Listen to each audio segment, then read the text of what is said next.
Grant, welcome to the sauce. Thanks. Great to be here, Chris. So, if you would, tell us a little bit about yourself, a little bit about your background and what you do now. Yeah, sure. Well, I live in Columbus, Ohio. Grew up in Dayton, went to Ohio State, got a bachelor's of science there. And then, went out to the West Coast to Berkeley for grad school, and then ultimately entered seminary, got into the ministry. And I was ordained in the Lutheran Church. That's the evangelical Lutheran Church in America. Got ordained. I've been ordained almost 20 years now, served a large church in Cincinnati, Ohio for 6 or 7 years, and now been here at The Ohio State University at a ministry called Jacob's Porch for the last 13. And Jacob's Porch is a college ministry, mostly college students, some faculty, grad students, those types of things, but a little kind of boutique college ministry right off campus, and I love it. I married 2 young kids. Yeah. Life is good. Life is good. Life is good. So, how did you get into the bizarre, the ministry of the weird? How did this come about? The ministry of the weird. I think it probably overlaps with my being involved with college students and their questions. When serving as a standard kind of suburban congregation is very different than with college students. And so early on at Jacob's Porch, a lot of atheist dialogue, friendly atheist dialogue. Every week we'd meet. And that was a big stretch for me, having not done that so much before. And then we got into a season where we had a lot of pagans and witches. And I say that, these are great students, appreciably, that were coming to our ministry. Because we have Christians, but non-Christians, people figuring it out. All kinds of different people come through this little eclectic ministry called Jacob's Porch. It's been here for 100 years now. Wow. And then, got more into the bizarre side of things with non-human intelligence, UAP, probably almost 2 years ago. Hadn't been something part of my life at all. I mean, I like a good sci-fi book or TV show as much as the next person, but never looked into anything until a faculty member that I know really well in Ohio State, because I relate to a lot of faculty, been there a long time. I'm about their age, so I'm friends with a lot of these folks. He said, "Hey, can you be a chaplain for a group of us from Ohio State on an expedition down to Peru?" And I said, "What in the world?" This is a very, these are questions that I get normally. And I said, maybe. First of all, why do you need a chaplain? Where are you going? And when is this thing happening? And he said, well, we're not sure when yet, but we've been invited by the University of Ica, south of Peru, to go look at supposed alien bodies with tridactyl hands and fingers. Wow. And I said, what in the world are you getting me into here, buddy? And he said, well, it's not just us. There's a team from Ohio State, but a team from 3 other universities. We've all been invited to go down there to look at this from different angles. And so as a good obedient Lutheran, I asked my bishop, and I said, because we have bishops, and I said, hey, they've asked me to do this. It's a little outside of the ordinary. Do you mind if I go with them? They're asking me, basically to be their spiritual advisor chaplain, because they weren't sure what it might do to their faith. They were a little concerned about that. And my bishop said, well, yes, this is out of the ordinary, but you're supposed to be ministering to the university. That's why you're there. And if they're asking you into that space to be their chaplain, yes, go ahead and go with them. And then she said, but don't Indiana Jones this, Eckhart. I said, sure. Can't promise anything. Yeah, I don't know what's going to happen. They're talking about flying on planes over all these things, and then we got some movie groups involved. I know a few people in the movie industry, and we were talking to the Roswell Gazette, the History Channel, and even Netflix was being communicated with to maybe do a documentary of this situation. We were in those talks, and meanwhile, some of the advanced teams from the other universities were down there. They were looking at these bodies that had been given by the Peruvian Navy over to the university for further examination. And we were getting in the mail like these secret envelopes with CAT scan files, MRIs, all these kinds of things. Wow. And so we went over, somebody over at the medical college, and looked at these CAT scans, and the doctor said, yeah, these are definitely CAT scans. We don't know what we are looking at unless this is an incredibly disfigured, child or something. Yeah. But this is way beyond, because the bone structure and everything's completely different. And we're getting DNA samples coming in from other people, putting these things, back around 1000 AD or so. So we're tracking all that. We're getting the information here. And then we started to do a series of videos, lectures on campus with the professor. Well, you can look him up. His name's Dr. Stephen Brown. He's in the philosophy department. And he's got a lot of videos out there. And we did one on campus, and we did one at my church, invited the UFO club over. And that's where my students at Jacob's Porch got a little more interested in this. And just asking the alien kind of question of what if these things are real. So I'll fast forward for the sake of time. And turns out, after lots of examination, some teams finally on the ground. We never actually went down there. Just as we were planning to buy our tickets and everything, one of the university teams down there started to cut into the specimens and not just look at the CAT scans and the DNA. Excuse me. And what they found, which I think people are more, this was a couple of years ago that we were involved in this. I think more and more is coming out now.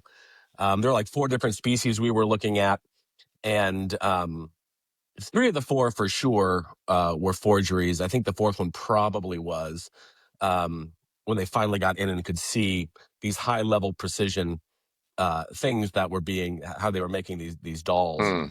And it was not a low budget situation. And it sounded like one of the guys said, you're on an Interpol list now because your lectures that you were doing at your church was building up the price of these things on the black market. But now that you came out and said they were a fraud, we trust you again, and don't worry, we're not watching you any longer. And I was like, I didn't know I was being watched. What are you talking about?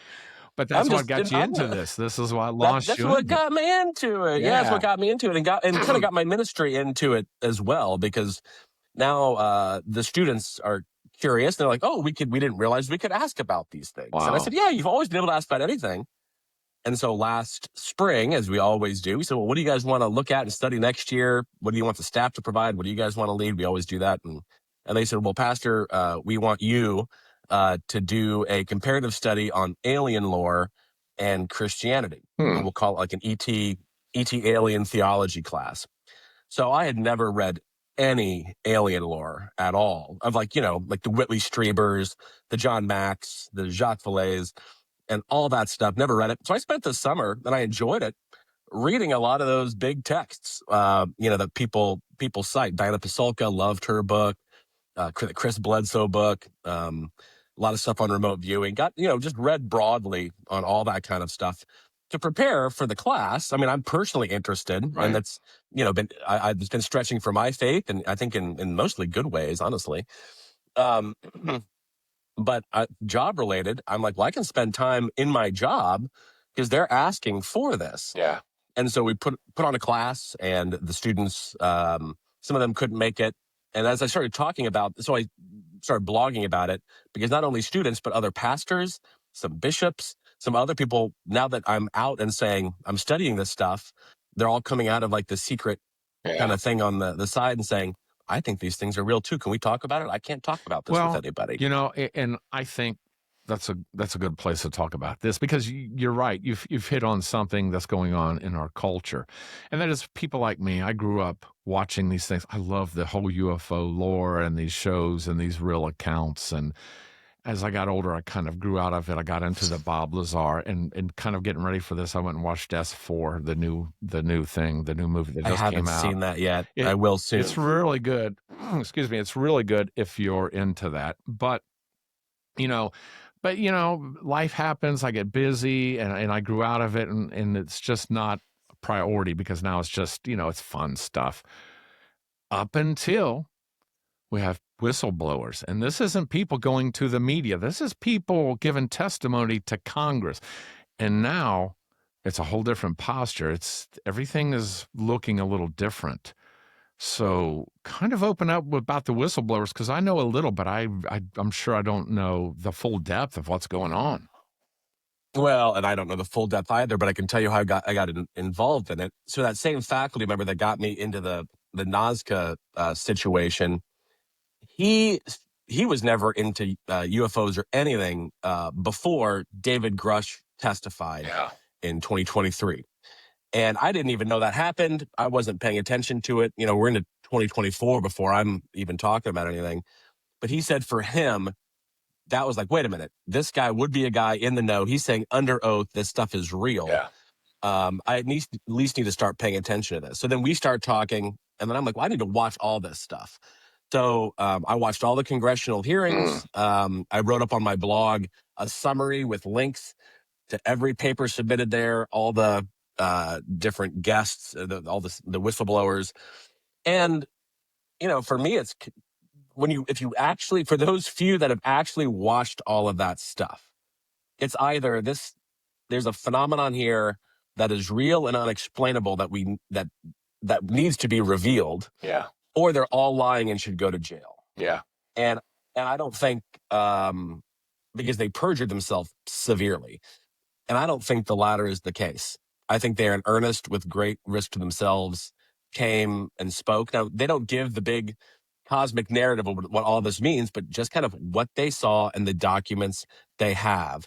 But even there, I mean, it's incredibly, incredibly compelling. And correct me if I'm wrong, but they didn't share everything because a lot of this, they are still under restriction. They can't share what they know. They only shared what they could share. Am I correct? Yes, I think those that have that still worked for the government or had non-disclosure agreements or the DOPS or all those things that they can. Some of them were only allowed to say what they said. Others were a little more free because they didn't have agreements. Like George Knapp, from Las Vegas. He's not in Congress, but he testified. He could kind of say whatever he wanted. I have found it interesting that after President Trump had said, release the files. Yeah. My first thought was, well, we don't need, great if they can release other stuff. We know they have some things because these things were submitted without the documentary evidence, like the videos or documents. Most of them, there's some documents submitted, or they're describing things that are fantastic, things that they heard, some things they saw in skiffs even.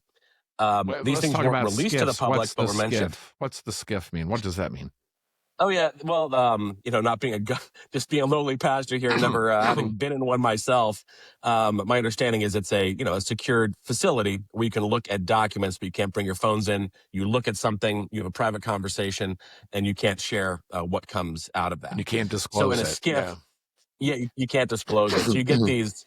After the whistleblowers come forward, then you kind of get the trifecta of mostly Republican folks in Congress like Anna Paulina Luna, Eric Burleson, Tim Burchett, who really take up the mantle and start pushing into these areas and saying, we need this stuff to get out. Yeah.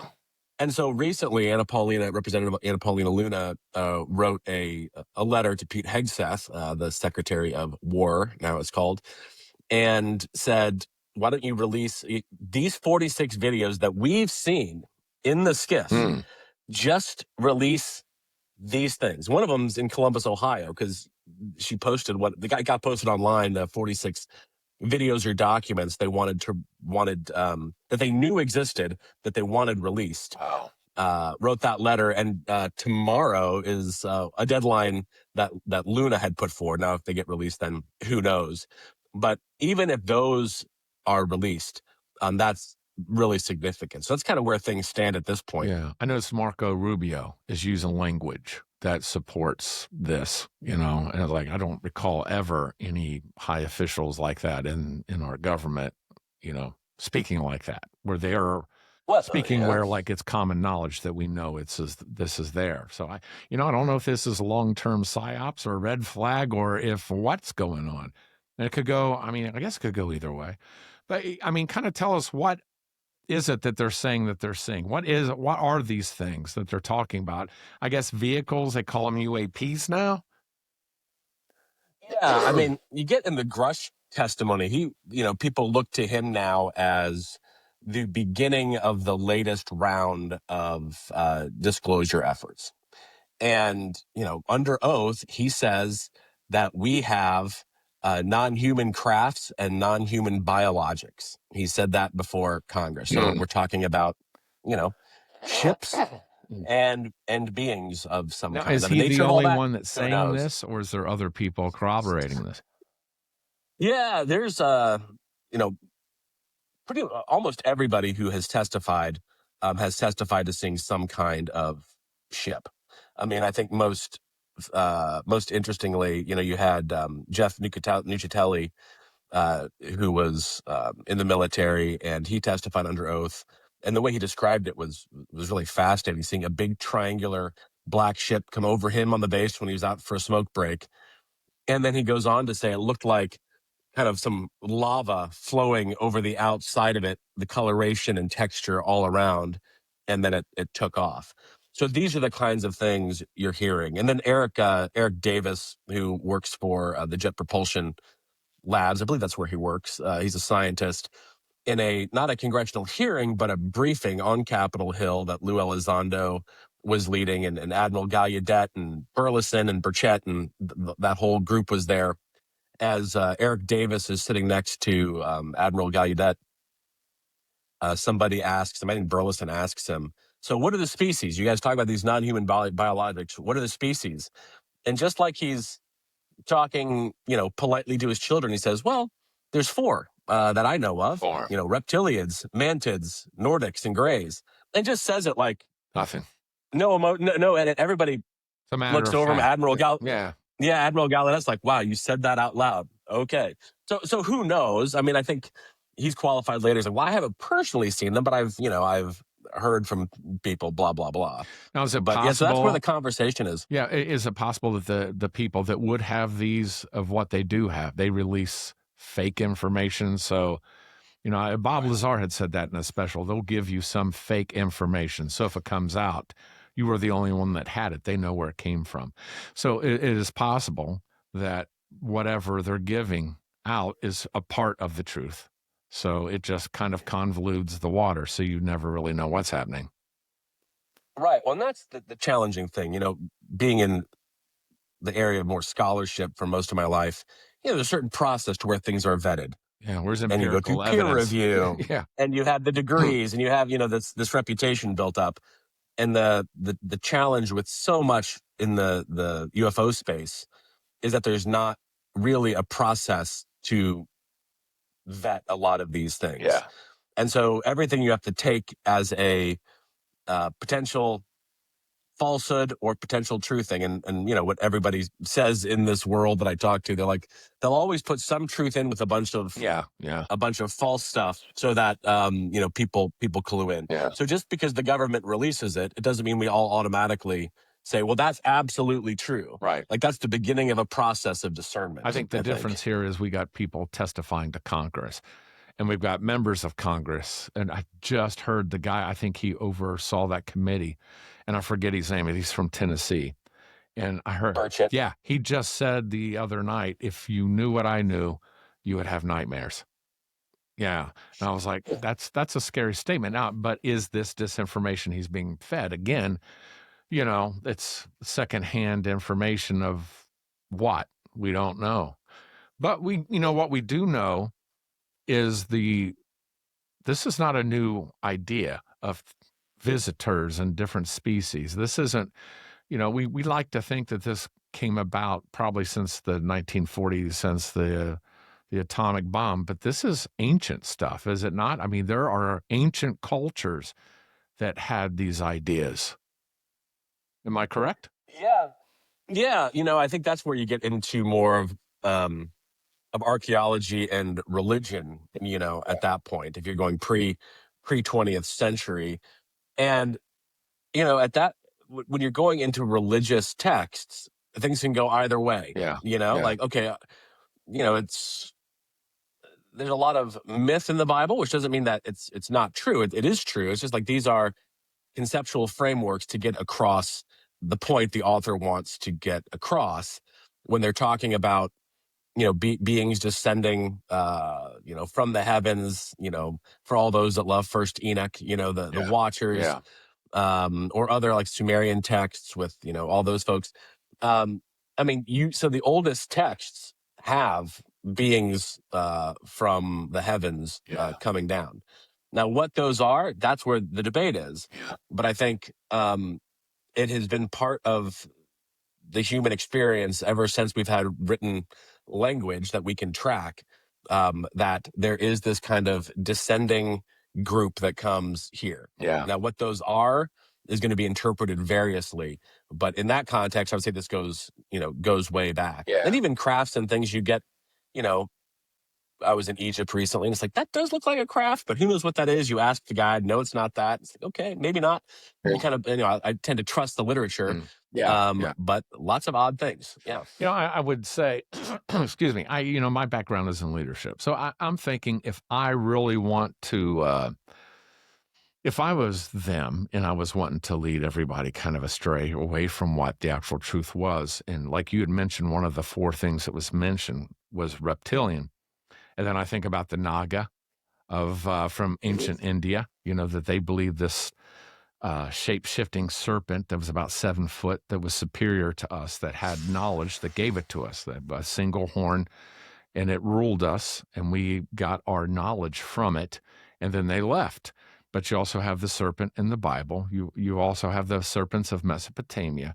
You have the judges, the 7 that ruled from, I guess you could say, the quantum, because it's not talking about, it's the underworld. But they all look the same. They're all described as 7 foot, kind of snake-like beings with a single horn. So, I mean, in monomyths, and I would say that there is the moral of the story is intact, but the vehicle in which it's given is not. May not be, I should say. So I don't think necessarily that we have to say, oh yeah, they were definitely that. I don't think that's what it is. But in modern times, if I'm trying to create a psyops, I'm going, there's a lot of people into Jungian archetypes, and you have this monomyth of these Nagas and these serpents. Why don't we just bring that into this? And so I don't think, but I guess what I'm saying is you can go hard one way or you can go hard the other way. But it's definitely something that's interesting and pulls you into it, because now you want to, because it makes you want to figure out what's going on. You know what I mean? Right. And at the end of the day, I love that. I didn't realize when I got into alien lore that there'd be so much religion in it. Yeah. And, there's people that have never read the Bible before that are reading the Bible, reading Sumerian texts, reading, Second Temple Jewish texts. And so at the end of the day, I'm like, the more people are reading that stuff and familiar, that's great, because I think, especially post-Enlightenment in our modern world, it's a world largely disenchanted. Yeah. And I think that, the world of these ancient scriptures are fully enchanted. And for me, that's the part I love the most, the ministry and the weird, that, I believe that angels are real. I believe, all that kind of stuff. And to me, that's where the juice is. Now, I didn't always believe that. I grew up fairly liberal Protestant, went through seminary at the GTU at Berkeley, and pretty much had deconstructed at that point. But I liked the teachings of Jesus. Yeah. Wasn't sure about the rest. But as I've gotten older, as I've studied more, to me, the most precious things are the more fantastic elements, as long as they can stay a little grounded in the good, And so I love that people are looking into it. And it's hard to deny that there are serpents in so many different cultures and stories. You've enumerated a lot of them. Sometimes they're negative, sometimes they're positive, sometimes they're a mix of both. Yeah. The Bible certainly is a mix of all these kind of different things. And these other texts are as well. And so it leads people into the mystery. I had breakfast with Dr. Jeff Kripal from Houston a couple weeks at Rice University in Houston a couple weeks ago. He was in town for a conference at Ohio State. And, he's more well-read on all this stuff than I am. He used to teach at Harvard, and he, has all the files from John Mack and Jacques Vallée and all those in Rice at the Impossible Institute down there. And I asked him, I said, well, what do you think is going on? Just from your perspective. And he said, I don't know that we will ever know the full picture. Yeah. And he's like, I've read more than a lot of people. And he said, I really appreciate Jacques Vallée, who said, as soon as you think you figured it out, the next thing you learn shows that you are nowhere close, And I like that deepening into the mystery. For me, my faith is you're being led into the mysteries. Yeah. Yeah. And it's an ongoing process, even on the other side of death. Depending on which tradition you're at, there's still ongoing discovery and learning. Yeah, I agree with you. Well, let's get into the deeper side of this. Let's talk about the non-human intelligence and ethics. What does that mean? I mean, how do they see us ethically, and how do we see them ethically? How does this play out for us? Yeah, I mean, when you're talking non-human intelligence, this is where the alien lore stuff is tough, because it's, what is the bigger picture? In my first blog post on my Ministry in the Weird Substack, people said, "Well, do you believe in aliens?" And I said, "What, like I believe in Jesus?" I said, the question of belief is a complicated one. Just to say I believe, even that doesn't mean a lot. Like, what are you believing? What's the larger narrative? So for me, just all the, we have another sighting, another ship, another hypothesis. It's interesting, but for me, I want to know, what's their religion, if they have one? What's their concept of God? What are their ethics? What do they think is the good? What are their purposes? All that stuff is what I'm particularly interested in, because that compares, then you can do some comparative study with religion. And so it's varied, right? Like a lot of the popular lore, reptilians bad, Nordics good, or vice versa, or it's, you're not sure what's going on. And I was talking to another ufologist recently, and I said, I can't, ethics wise, I still have to believe that, behind it all, God, ground of being, whatever you want to, like, that one has to be good. Yeah. Um, and perhaps evil is privative. That's, more of a Christian concept. In alien lore, you get all over the place. Sometimes the God is more of a metaphysical dueling kind of situation, where there's good and bad in the creator itself. And I'm like, man, if I die and I find out that's true, that is like the most disappointing scenario. That does frighten me, if I can go too far down that road, because then just nothing means anything. There's no purpose, um, towards the good at all, and there's no way to even tell the difference there. So, I wrote on my blog post in Ministry in the Weird a whole story to trap a God, because I needed a story that I'd kind of more or less made up, but to do comparable studies with Christianity, but based on a lot of readings and whatnot.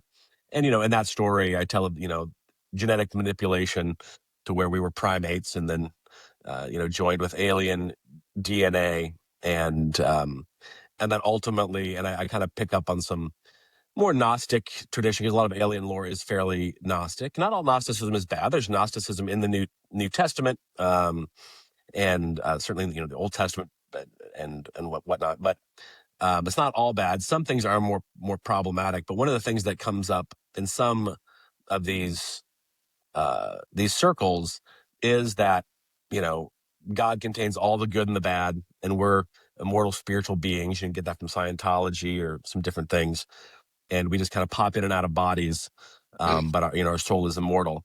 And we'll find out if that's true or not. But I think one thing I appreciate about Christianity is it's got a very strong doctrine of personhood, that you are who you are in this life and in the life to come. And you can choose. You're not memory wiped. Right. You're not memory wiped. It's perpetually, you're aware of who you are. Yeah. And if you're popping in and out of bodies, that wouldn't be the worst thing in the world. It's certainly not Christian doctrine, but there's a sense of unity. And because Christianity places such a strong emphasis on the person, now all of a sudden the body is something that should be guarded and uplifted and sanctified, rather than killed, destroyed, and trashed. Yeah. Which, has happened throughout history. And Christians don't have a great track record of that either, but at least doctrinally it's there. Yeah, I think you're right. I think when we start looking at these things, and we start down that path of the rabbit hole of looking at whether there is intelligence out there, how many species there are, how long it's been here, how it's impacted us, has it affected how we've evolved and given us this other thing? that we have to figure out what our truth is. I mean, for people of faith, that is our scriptures. And then that's what we have to hold to. Otherwise, there's no trust there. And trust is actually kind of the meaning of faith, that we have to trust God through this process, no matter what it looks like. Correct? Yeah, I think so. And, one thing I've been appreciative of getting to know more people in this alien lore community as I've kind of been swept into this, is that a lot have converted oddly to Christianity as they've been looking into UFOs. I mean, not everybody, certainly, but more than I would have expected to say that it's because of this that I became a Christian. And, when I thought about aliens, maybe I mentioned this before, but it was all like, tech, ships, Yeah. bodies, Yeah. little green men from Mars or something. And that's interesting. But as I've gotten deeper into this now, a year deep or so, more than that, there's a huge spiritual dimension to it. And people are, talking about, very, very spiritual topics. And it's not just this materialist, physicalist kind of modern paradigm. I like that the esoteric and alien world, they're way more open to the weird stuff and the possibilities and the angels and all that than I see in just most kind of standard people, even some people of faith, where let's get rid of all that. We'll just stick to the teachings of Jesus, but all the weird stuff, let's just put out of our mind. I love that the alien community is kind of bringing all that back into culture. I think it's something, it gets our minds up.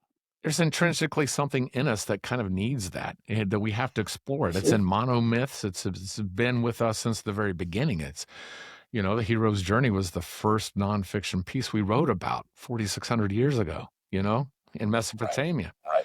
So, so how should you think, I mean, because you're a pastor, what do you tell your students when they come to you and they have these concerns? And I'm sure you've had this conversation a lot. Okay, what does this mean for me in my life and my faith? I mean, what does this change for me? Well, what do you tell those people? Yeah, and that question certainly comes up a lot. They want to, the first thing is, well, how are you doing with all this? Yeah, and they want to hear that first, typically.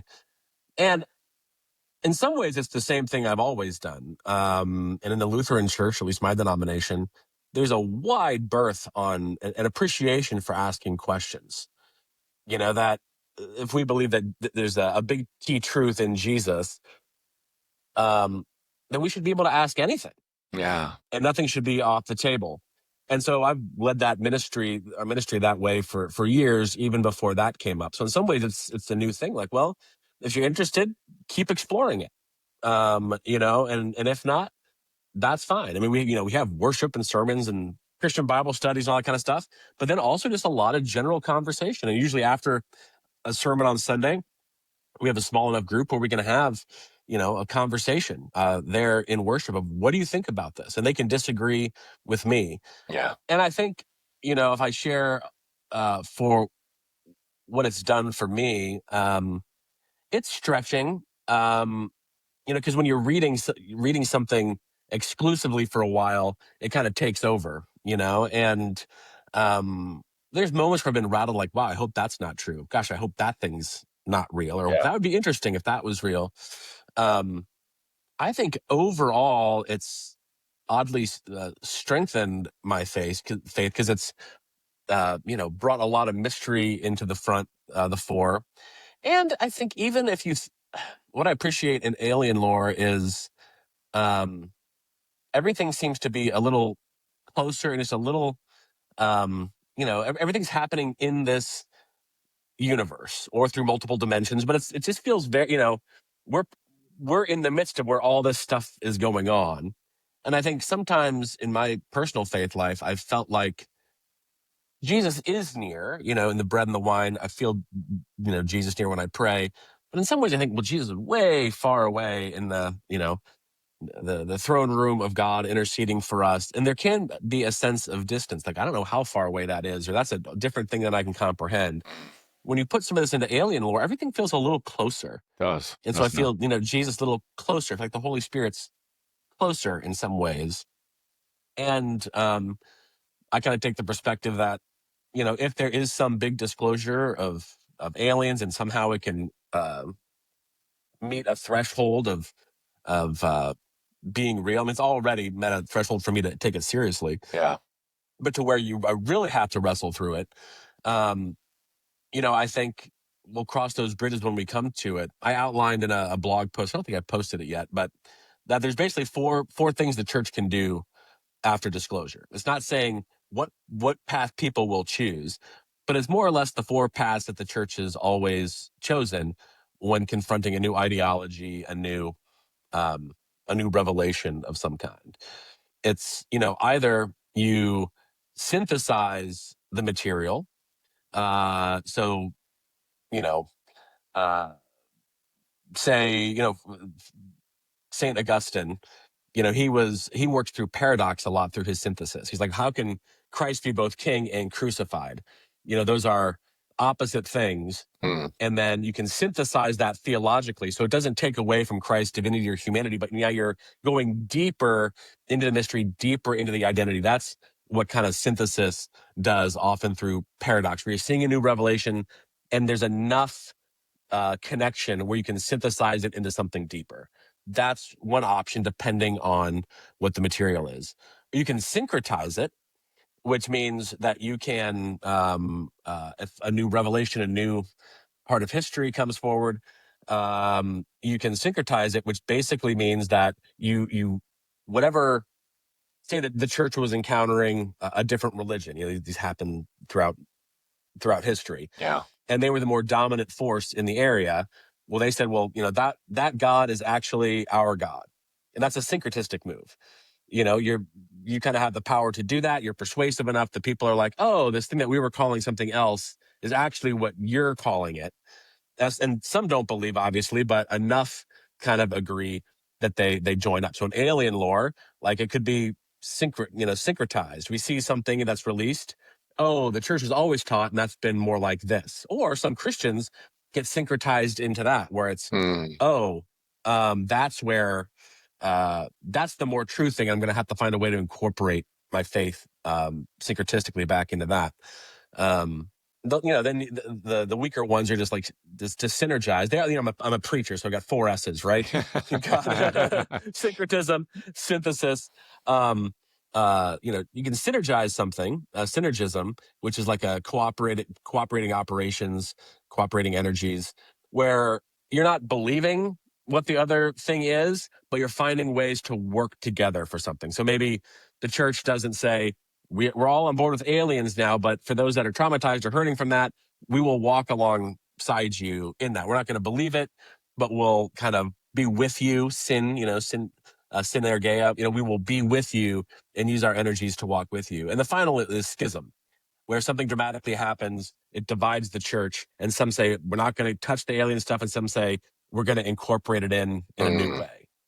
And so those are kind of the 4 options that I see moving forward. Now, every denomination, every church, maybe even every individual person will figure out where they are if there's like significant disclosure that really captivates a mass population. Those are options people can take. So for our people, our folks here that are listening, now that we've talked about some crazy things, and things that's real, that's happening in our world, give us one final bit of information of help and comfort as we leave this podcast. One thing I said to a friend recently who's been struggling with faith as a result of disclosure, UAP disclosure, I said, even within the UAP world, don't let go of Jesus in this. Even if you don't believe who he says he is, he pops up everywhere in this stuff. Oh, yeah. This isn't the time for you to renounce anything. This is the time, you're exploring and whatnot, but don't lose that piece, because that, I think Jesus has a part to play in all this. Personally, I'm a pastor, I'm going to say that. I think the Holy Spirit, I follow the Chris Bledsoe story. I'm writing a blog post on that now, almost done with it. I've been following that very closely. And he says these orbs are, one name is the Holy Spirit. There's other names, but all this stuff is going to be tough to figure out. But at this point, like, if you lose your faith, that happens. You can come talk to me. But hold on to it for now. This doesn't overturn everything necessarily. Right. Typically I find out when we go through adversity and the fire of what we think is this is going to cost me my faith or this is going to hurt my faith. It's the opposite. When it's all said and done, it's built your faith, it's redefined it, and it's kind of purified it. Yeah, that stretching, it feels like you're losing it. Maybe there's something deconstruction, but that's happened to me many times over many different things, and it always comes back stronger. Yeah. So we'll see, where this goes. But I think people of faith, that's like double down on Jesus and don't be afraid to explore this stuff and to talk about it. You shouldn't have any shame about it. Look into it, examine it. You'll find out how complicated it is, and it's hard to verify what's true, but you don't need to be afraid of it. And I think faith actually can help us through this. I agree. And I think also connecting yourself to a good community so that can help keep you grounded and have perspective, like ministry and the weird. So if people do want to connect and they do want to read all these things and follow you and hear this stuff, how do they do that? Yeah, thanks for asking, Chris. Yeah, they can go to my Substack, which is just ministryintheweird.com. It's free. I'm not a platform builder. I work at a church. I just did this because people asked me to. It's odd, though. It's gotten like over 500,000 views. So a lot of people are I don't have many posts either. I've got a few that I promised people I would do that I'm trying to work through. But they can go there. It's free to sign up. If you're in Columbus, stop by Jacob's Porch. You can go to jacobsporch.com, look at our ministry, or if you've got some young people that would like to connect and are kind of the weird sort that want to get good doctrine, but also are open-minded thinking, come over to Jacob's Porch and check it out. But those are the two best places. Awesome. And Grant, if somebody is struggling with this and they feel like maybe you're the person that could help really give them some insight, is it okay if they reach out via email with some concerns or comments? Absolutely. My email is just grant@jacobsporch.com. I talked to a lot of folks. It might take me a little while to get back to you, but I will follow up. I feel like that's my calling in life, is to walk people through all kinds of different faith things that are going on with them. And that's a calling, and I love to do that. Grant, this has been fantastic. I've really enjoyed this, and I think you've shed a lot of light on what you called them, the 4 S's.